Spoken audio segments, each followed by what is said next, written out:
বন্ধুরা আপনারা কেমন আছেন? নিশ্চয়ই ভালো আছেন। আজকে যে নতুন ভিডিওটি দেব, ভিডিওটি হচ্ছে আমরা ফেসবুকে রিলস, ইমেজ, ভিডিও আপলোড করি, তখন আমরা বুঝতে পারি না যে আমাদের ভিডিওটি আসলে কোনো কপিরাইট ক্লেম আসবে কিনা বা কপিরাইট ক্লেম খাবে কিনা, সেটা আমরা দেখব, বা কোনো ইস্যু চলে আসবে কিনা সেটা কিভাবে করব আপনাদের আজকে দেখাবো। মনে করেন আমি একটা রিলস আপলোড করব, রিলসটা আপলোড করলাম, আমরা এখান থেকে গ্যালারি থেকে আমি রিলসটা নিলাম, ঠিক আছে। রিলসটা নেওয়ার পরে আমরা আমাদের মতো করে একটা ডায়লগ লিখি। এটা লিখলাম, মারাত্মক সব খেলা। আমরা ডান দিলাম। এবার এটা আমরা একটু ডিজাইন করতে পারি, একটু ছোট করে নেই এবং কালারটাও আমরা চেঞ্জ করি। এটা আসলে মূল না, এটা কিভাবে করতে হয় সেটা দেখাচ্ছি। আমরা এবার মূল পয়েন্টে যাব। আমরা সেট করতে পারি, আমরা একটা অডিও সেট করে দিই, একটা অডিও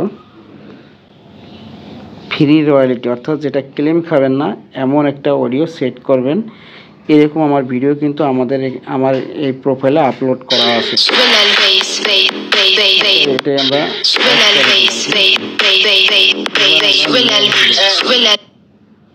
নেক্সট দিয়ে আমরা এবার টাইটেল লিখি। এবার আমরা টাইটেলে আমাদের মতো করে লিখি। আমার আসলে যে ভিডিওটি অনুযায়ী আমরা টাইটেলটা লিখব। এবার আমি লিখি হলো জীবনের মারাত্মক সব খেলা। এখানে আমরা জীবনের মারাত্মক সব খেলা।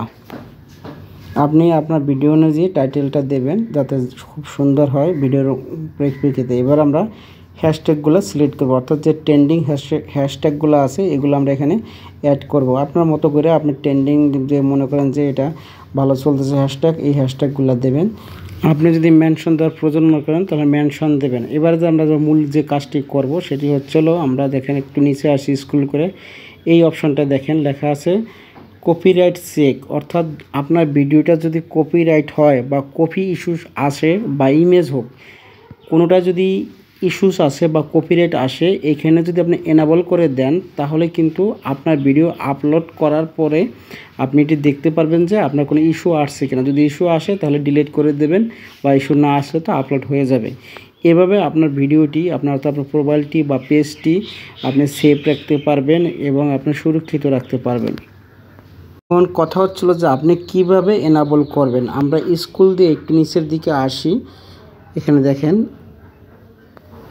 নিচের দিকে আসলে দেখেন লেখা আছে চেক ফর কপিরাইট ইস্যুস। এটার উপর যদি আমরা ক্লিক করি, দেখেন এখানে আসবে হচ্ছে এনাবল করা। ওইখানে দেখেন এই যে ট্যাব দিয়ে আমি এনাবল করে রাখছি। যদি এনাবল না থাকে এটা অবশ্যই এনাবল করবেন। এনাবল করা থাকলে আপনি কিন্তু এই মেসেজটা পাবেন। যদি কপিরাইট থাকে বা ইস্যুস থাকে আপনার কিন্তু মেসেজ দেবে। এবার নিচে একটা অপশন আছে দেখেন save setting for issues feature reels, অর্থাৎ এটা ক্লিক করা থাকলে আপনার পরবর্তী যে রিল বা ভিডিও আপলোড করবেন এগুলো কিন্তু আর এনাবল করা লাগবে না, অটোমেটিক এনাবল থাকবে, অর্থাৎ আপলোড করার সাথে সাথে এনাবল থাকবে। আমরা আপলোড করে দিলাম। এবার আমরা ওয়েট করব। ওয়েট করলে আমরা আপলোড হওয়ার পরে দেখতে পারবো যে আমার কোনো কপি ইস্যু আসছে কিনা। যদি ইস্যু আসে তাহলে আমরা এটা ডিলিট করে দেবো। ধন্যবাদ সকলকে, সবাই ভালো থাকবেন। আর আমার ভিডিও যদি ভালো থাকে অবশ্যই লাইক করবেন, শেয়ার করবেন। ধন্যবাদ সকলকে।